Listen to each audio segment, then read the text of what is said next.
ਮੇਰੇ ਦੇਸ਼ ਦਾ ਸਨਮਾਨ ਤੇ ਮਾਣ ਮੇਰੇ ਲਈ ਮੇਰੀ ਪੱਗ ਤੋਂ ਵੀ ਉੱਚਾ ਹੈ ਤੇ ਜਿੰਦੇ ਲਈ ਮੈਂ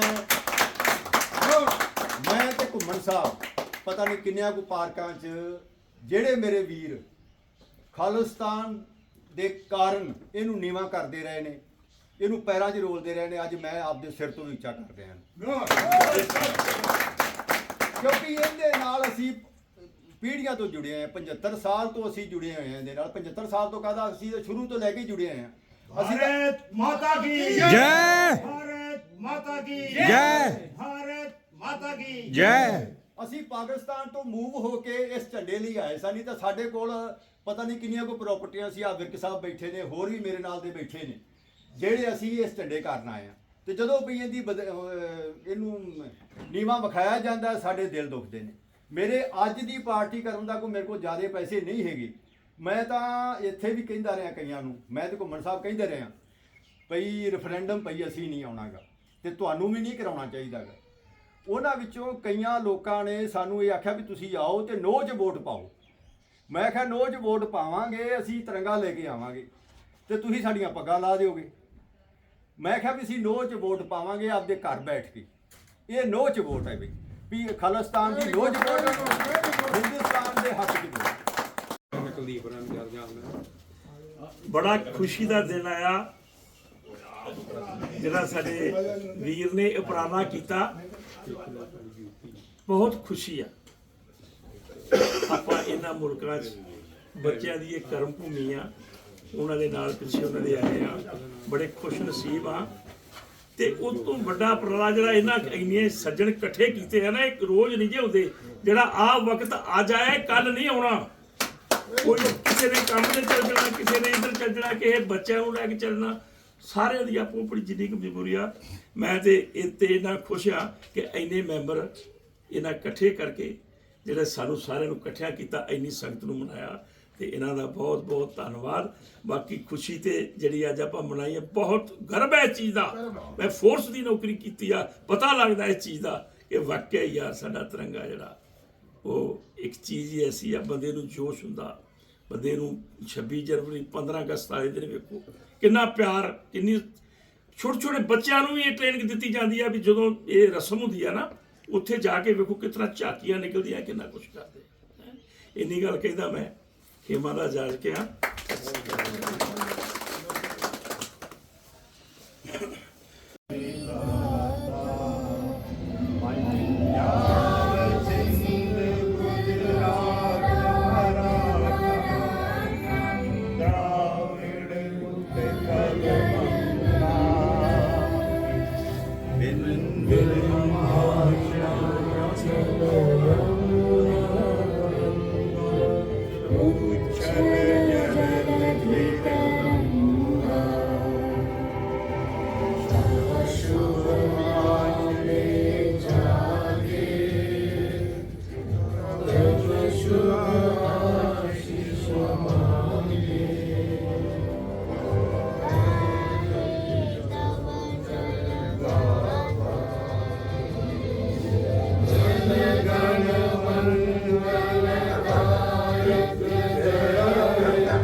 भारत माता दी जय भारत माता दी जय भारत माता दी जय मातरम मातरम मातरम जय भारत। मैं जब कल मिठाई लेने गया तो मैंने कहा कि इतनी मिठाई मेरे को चाहिए, बर्फ़ी चाहिए, ये चाहिए। तो वो बोले कि क्या फंक्शन है आपका। मैंने कहा कि 15 अगस्त मनाना है।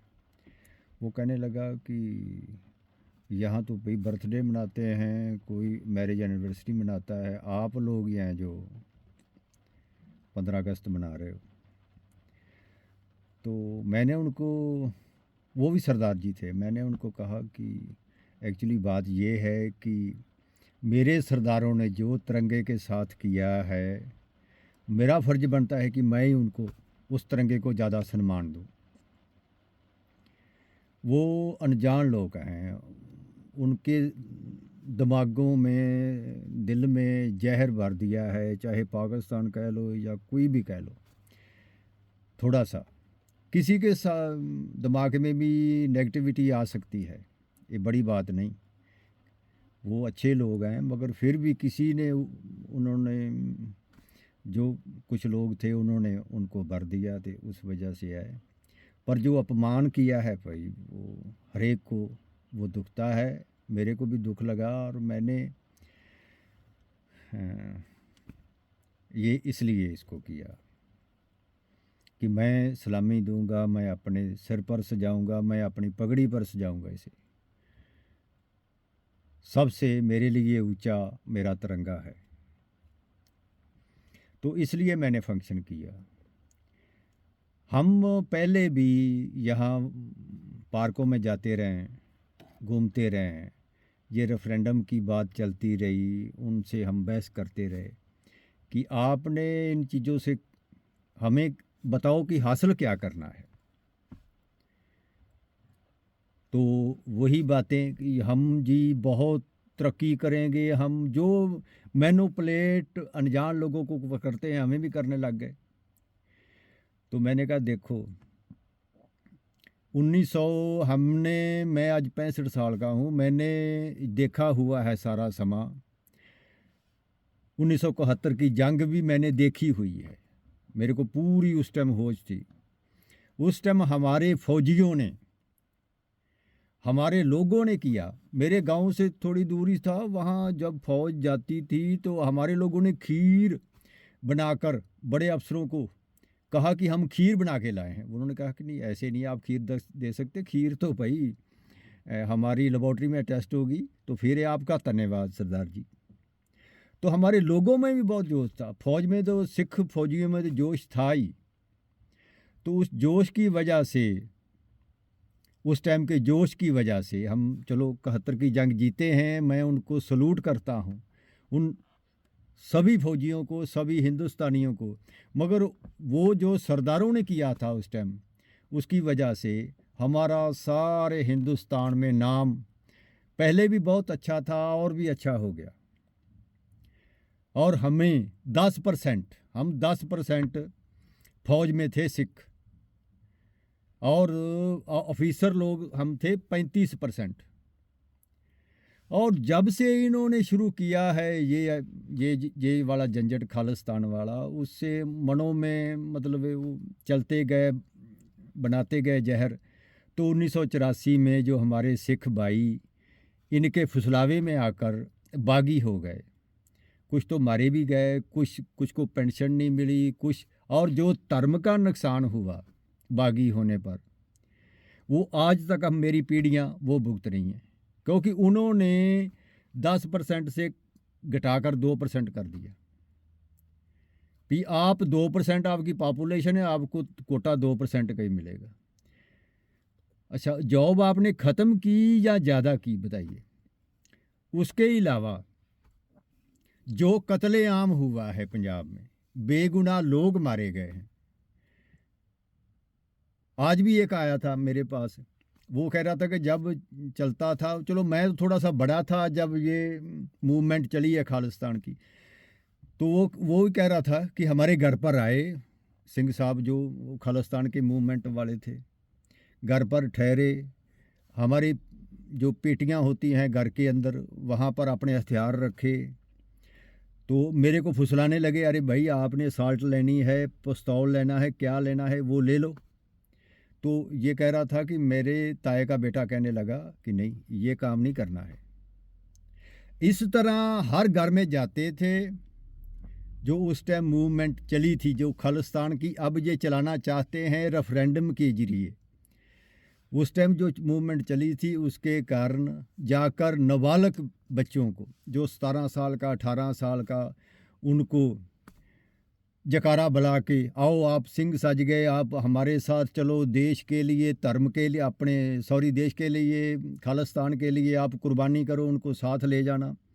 उस टाइम वार नहीं लगी हुई थी, फेंस नहीं थी पाकिस्तान की, पाकिस्तान में ले जाना। पाकिस्तान में उनके अंदर क्या भरा जाता था कि आपने जाना है, हिंदू मारने हैं, पुलिस वाले मारने हैं, और जो मुकबर सिख हैं उनको मारना है। तो हिंदू तो आपने देखे कितने मरे हैं, कितने पंजाब छोड़ के बाहर चले गए हैं, यूपी दिल्ली में।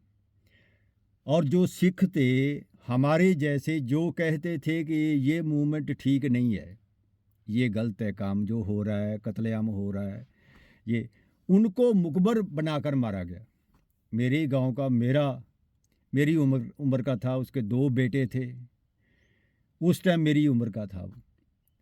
तो उसने केस दाढ़ी भी रखा हुआ था, मैंने तो चलो काट रखे हैं। तो उस टाइम उसको किसी ने कह दिया कि जो पुलिस का रेड हुआ है वो उस आदमी की वजह से हुआ है, उसने मुखबरी की है। तो उसको उठा लिया गया, पीछे से उसके हाथ बांध लिए गए, और एक और आदमी था जिसके पास लैंडलाइन फ़ोन था, फिर उसके घर पर ले जाकर तेरे को मुंह पर करवा कर तेरे को फिर बात करेंगे। रास्ते में ले जाते हुए उसको बहुत टॉर्चर किया, इतना टॉर्चर किया कि उसके चोटी के वाल, जो सरदार था, सिख था, रखे हुए थे, उसके चोटी के वाल डांग पर, डंडे पर लपेट कर चारों लोगों ने ऐसे बटना दिया, और चोटी के वाल उसके उखेड़े हुए थे। बाद में उन दोनों को ले जाकर गोली मार दी, कान में गोली मारी। जिस टाइम गोली की आवाज़ मैंने खुद सुनी है, मेरा बच्चा उस टाइम, मेरा बेटा छोटा सा था, बहुत दुख हुआ उस टाइम। चलो उसकी बीवी जवान थी, बच्चे थे, बच्चे भी अब तो चलो ज़मीन बेच के और कहीं चले गए हैं, वो घर उचड़ गया। उसकी माँ अभी मरी है, कुछ टाइम पहले, 10-12 साल हुए हैं, वो काफ़ी उम्र की होके मरी है। वो रोज़ाना कहती थी, वे निरंजना कदों आवेगा, वे निरंजना कदों आवेगा। उन माँओं का आपको ख्याल है कि ऐसी माएँ फिर कुर्लाएंगी। आप कह रहे हैं कि हम रेफरेंडम करा रहे हैं, हम स्पीच ऑफ फ्रीडम है। स्पीच ऑफ फ्रीडम आपके यहाँ है, आप उन लोगों को जो पंजाब में बैठे हैं उनको उकसा रहे हैं कि आप हथियार उठाओ, हम आपको चंदा देंगे, डॉलर देंगे। हैं, जिसका बेटा चला जाता है ना, उसको चाहे तुम ऑस्ट्रेलिया या कनाडा उनके नाम पर लगवा दो, उसका दिल ठंडा नहीं होगा। आप बच्चे मरवाने की बात करते हो। आप तो कोरोना हुआ है तो कोरोना में आप इंडिया नहीं गए, आप ना आपने किसी को जाने दिया, इंडिया में कोरोना बहुत है, कोरोना बहुत है। तो भाई आप पैसे दे के यह झंडे उठाकर, इंडिया का झंडा पैरों पे मचल कर लोगों को उकसाते हो जो पंजाब में बैठे हैं। अब पंजाब के हालात और भी ज़्यादा बदतर हो सकते हैं। किस कारण? कि पंजाब में नशा बहुत है। नशे वाले को सिर्फ स्मैक चाहिए, उससे चाहे आप उनके बाप का कत्ल करवा लो, उसको किसी का भी कोई नहीं है। तो आज कितने नशा करने वाले दूसरे सब तरह के लोग हैं वहाँ पर, वो आज आपके फुसलावे में आ सकते हैं, और इतना वहाँ नुकसान होगा। आप चलो मैं मानता हूँ कि आप इसमें कामयाब हो जाएंगे। आप कामयाब किस बात में होंगे? पंजाब को आप बर्बाद कर सकते हो मगर खालिस्तान नहीं बना सकते। आप पंजाब का एक एक घर जो बना हुआ है उसको आप तोड़ सकते हो, एक एक बच्चा मरवा सकते हो, मगर खालिस्तान बनना ये नामुमकिन है, ये हो ही नहीं सकता है। आप उस चीज़ पर गौर कीजिए। अब अगर आप धार्मिक हो, ये ना सोचना कि मैं डर रहा हूँ, मेरे तो बच्चे दोनों ही यहाँ ऑस्ट्रेलिया में हैं, मैं तो ना भी जाऊँगा तो तां भी है, मगर गुरबानी के लिहाज से हमें प्लीज़ सब सरबत दा भला मंगना चाहिए। ये नहीं जैसे आईसिस वाले थे, हम इस्लामिक स्टेट बनाएंगे, हम इस्लामिक स्टेट बनाएंगे। सीरिया में वो जो बादशाह है वो शिया है और सुन्नी लोगों ने पंगड़े डाले कि हम तो इस्लामिक स्टेट बन जाएगा, इस्लामिक स्टेट बन जाएगा। आज वो लोग दर दर भटक रहे हैं, यूरोपियन मुल्कों में शरण मांग रहे हैं। कौन सी बिल्डिंग है जो सीरिया में आज नहीं टूटी हुई? किनकी वजह से? ये कट्टर लोगों की वजह से, जिन्होंने ये कहा कि हमें कोई इस्लामिक स्टेट चाहिए। आज मेरे को एक यहाँ पर मिला अफ़गानी, मेरे को बता रहा था कि एक मेरा सीरियाई मित्र है, वो कह रहा था यहाँ ब्लैक टाउन में, सिडनी में, तो वो कह रहा था कि मैं ये पहले बेचता अपनी प्रॉपर्टी ये खाना जंगी लगने से, तो मैं 10 मकान सिडनी में खरीद सकता था। आज उनकी कोई भी कीमत लगाने को तैयार नहीं। तो बोलिए, जो बाहर रह रहे हैं मेरे सिख भाई, वेल सेटल्ड हैं, यूपी में, राजस्थान में, हरियाणा में, बड़े बड़े उनकी एमपी में बड़े बड़े उनके फार्म हैं। आज भी उनको सलूट बजता है। वो सलूट आप ख़त्म करवाना चाहते हैं। दिल्ली में हमारे सिख बहुत रहते हैं, उनको भी सरदार जी आज हो रहा है। आप बात करते हो कि दिल्ली में बलात्कार हुआ औरतों के साथ। अरे भाई, बलात्कार तो हमारे साथ जब मूवमेंट थी उस टाइम हुआ है, जहाँ तो हमारा बच्चा साथ ले जाते थे, जहाँ घर में उनको रखना पड़ता था, घर में, क्योंकि घर के बाहर तो वो पुलिस पकड़ लेती थी उन बेचारे बच्चों को। मैं बेचारे कहूँगा क्योंकि फुसलाए गए थे, फुसलाकर वर्ग लाकर आप जैसे लोगों ने उनको इस लाइन में धकेला था, जो मारे भी गए हैं। तो वो नौजवान थे 18-19 साल के, अब घर में बैठे हैं। उन्होंने हमारी ही लड़कियों के साथ, हमारे ही लड़कों ने, हमारे सिख लड़कों ने हमारे ही लड़कियों के साथ बलात्कार भी किया है। कईयों का तो कई लड़कियां तो प्रेग्नेंट भी हो गई। बाद में उन्होंने धमकाया कि अगर आपने ये अबॉर्शन करवाया तो आपको समझेंगे। वो तो पुलिस इनकाउंटर में मारे भी गए। और लड़कियों का क्या हुआ? कोई किसी भी इज्जतदार आदमी ने ये नहीं बताया कि मेरे साथ ये हो रहा है। हुआ जिस भी घर में ये रहते थे, जहाँ तो उसका फुसला कर लड़का साथ ले गए, या उसकी लड़की या किसी के साथ भी दुर्व्यवहार हुआ। तो भाई, दूसरा धर्म के नाम पर ये अगर आप बात करते हो, तो मेरा सिद्धांत, मेरी गुरबाणी, मेरे गुरु के उपदेश ये नहीं कहते। मेरे उपदेश मेरे गुरु के कहते हैं कि आप जहाँ भी किसी के साथ जुल्म हो रहा है उसके साथ खड़े हो जाओ। आप तो जुल्म करने लग गए। मैं तो कई बार सोचता हूँ कि मेरे लोगों ने गुरु गोबिंद सिंह का फलसफा कम पढ़ा है, औरंगजेब का ज़्यादा पढ़ लिया है। कि औरंगजेब कैसे करता था। सो मैं आज भी, वो ख़त्म हो गया, जो चले गए इस मूवमेंट में मारे गए, मैं उनको भी, उनकी भी माँओं को, उनके बाप को, उनके भाइयों को आज भी हौसला देता हूँ और कहता हूँ कि आप इस मूवमेंट को खुल के इसके खिलाफ बोलें। हर एक का जो आम इंसान हो उसको बोलना चाहिए। और हिस्से लेने की तो बात ही लग गए। मेरे को भी, हाँ, हमको भी यहाँ कहते हैं आओ हम रेफरेंडम में हिस्सा लें। क्यों लें भाई रेफरेंडम में हिस्सा? हमारा देश है, चलो मान लेते हैं आप कर लोगे। अभी पाकिस्तान अलग हुआ हमसे, पाकिस्तान ने क्या हासिल कर लिया है? हमारे यहाँ तो गरीब को 2 रुपये किलो कणक मिल रही है, आटा मिल रहा है। पाकिस्तान में उसी गरीब को 100 रुपये किलो मिल रहा है, कि 100 से भी ऊपर मिल रहा है, मैं नहीं जानता कितना मिल रहा है। गरीब का क्या फ़ायदा हुआ? हमारे तो गरीब को आज 3 महीने का वो मिल रहा है, रोज़गार मिल रहा है। कसी लो तो रोड पर जाके बैठ जाओ, शाम को आपको हाजिरी लग जाएगी 3 महीने का। और जो फूड सिक्योरिटी बिल है, ये दोनों को बहुत भारी रकम है। मेरा देश ही उठा सकता है गरीबों के लिए। और मेरे को फ़ख्र है, मेरे को उस चीज़ का, मेरे को भी पुण्य लग रहा है। ये नहीं कि प्रधानमंत्री को लगता है, चाहे ये कांग्रेस ने किया है या बीजेपी ने किया, मेरे को इससे मतलब नहीं। मेरे पास वो संसाधन थे, तभी मेरे गरीब को आज 2 रुपये किलो आटा मिल रहा है। हम आबादी से ज़्यादा हैं, ज़्यादा आबादी को इतना भोजन देना ही बहुत बड़ी बात है। तो मैं आज जो ये प्रोग्राम किया है, मेरे को ये था कि मैं अपने जो मेरे देश का झंडा है उसका सम्मान मैं कर सकूं, जितना भी मेरे पास हो सका। और मैं उन जो मेरे साथी थे, मेरे सरदार जी भाई थे, जो दूसरे भी थे, मैं उन्हीं सभी के साथ लेकर ये किया है। तो मेरे को आज, चलो मेरे को लगा कि जो मेरे को एक देशवासी होने के नाते करना चाहिए था, मैंने वो किया है। जय हिंद।